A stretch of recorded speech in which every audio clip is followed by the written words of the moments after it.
Auntie Julie's story recounting her experience of being taken from her family and stripped of her Aboriginal identity was both heartbreaking and influential.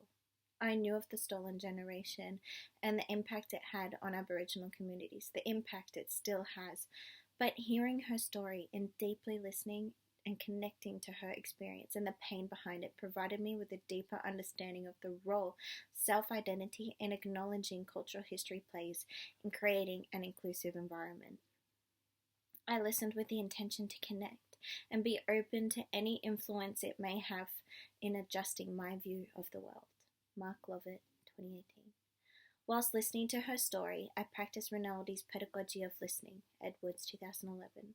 An important part of this pedagogy is listening with emotion.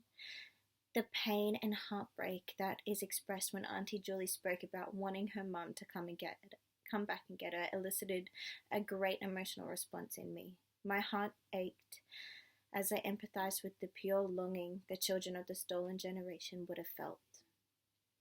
The longing Auntie Julie felt. Longing for her parents, for her siblings, for her culture and her way of life.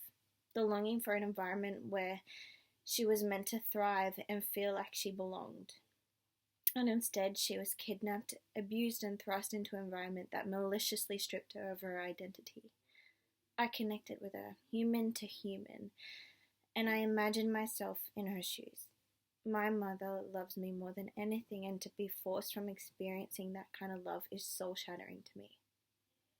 It's written within the pedagogy of listening that listening produces questions, not answers. As an early childhood educator, it is important to partake in ongoing reflection and to work towards improving your teaching practice to best support the development and well-being of all children. After watching the video, I found myself forming questions. How does this story influence me and my teaching practice? How can I advocate for the Aboriginal community and support their healing? How can I promote inclusiveness and support children's sense of positive self-identity? How can I, as an educator, help children reconnect with their culture? Her video didn't provide me with answers, but it inspired me to question my practice and fulfilled me with the motivation to seek a better understanding of the different cultures that surround me and how I can best embed them into the learning environment, ensuring that every child, family, and colleague feels seen and included.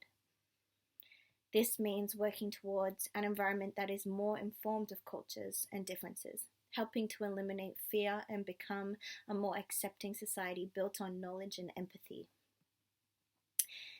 In Early Childhood Australia's 2014 Statement of Inclusion, it is communicated that acceptance of diversity is fundamental to effective inclusive practice, ensuring that each child is heard and seen, that their cultural differences are respected and celebrated, creates a positive environment and promotes an overall sense of belonging.